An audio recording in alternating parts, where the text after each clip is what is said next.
राजा राम मोहन राय की मृत्यु कहाँ हुई? ब्रिस्टल में। राजा राम मोहन राय की मृत्यु कहाँ हुई?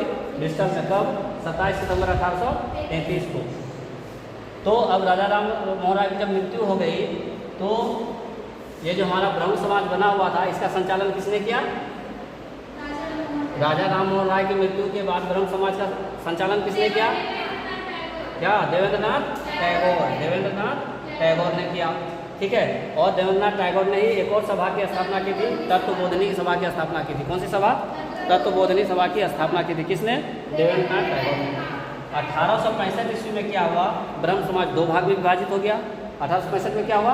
ब्रह्म समाज दो भाग में विभाजित हो गया। एक है आदि ब्रह्म समाज और दूसरा है ब्रह्म समाज ऑफ इंडिया।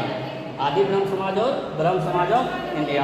तो आदि ब्रह्म समाज का जो नेतृत्व कर रहे थे उनका नाम था देवेंद्रनाथ टैगोर। देवेंद्रनाथ टैगोर जो पुराने वाले थे, आदि मतलब पुराना, प्राचीन, तो देवेंद्रनाथ टैगोर तो पहले से ही थे इसमें। तो आदि ब्रह्म समाज का कौन करने लगे? देवेंद्रनाथ टैगोर। और जो नया वाला बना ब्रह्म समाज ऑफ इंडिया उसका कौन थे? केशव चंद्र सेन।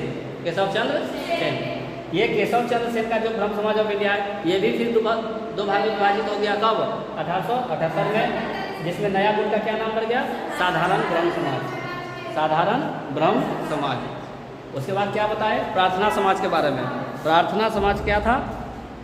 1867 ईस्वी में प्रार्थना समाज की स्थापना किसने की? केशव चंद्र सेन ने की।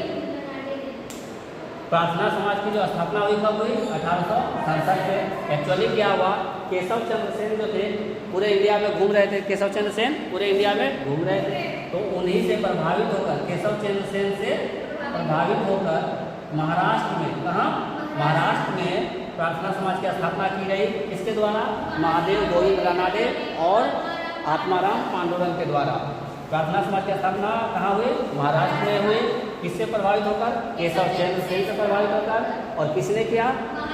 महादेव गोविंद रानाडे और आत्माराम पांडुरंग ने। अब महादेव गोविंद रानाडे के बारे में 2 पॉइंट याद रखना है कि पश्चिम भारत में सांस्कृतिक पुनर्जागरण का दूत या अग्रदूत कहा जाता है। किसको?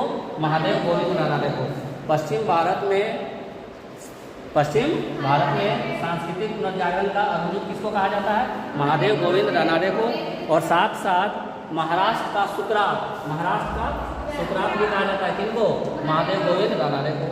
फिर 1864 ईस्वी में एक और समाज की स्थापना हुई थी, उसका नाम था बेल समाज, जिसको किसने स्थापित किया था? श्रीधर नायडू ने। कहाँ? महाराष्ट्र, मद्रास में। ये मद्रास में था। श्रीधर नायडू ने मद्रास में किसकी स्थापना की? बेल समाज की। एक और आर्य समाज के बारे में पढ़ेंगे। 1800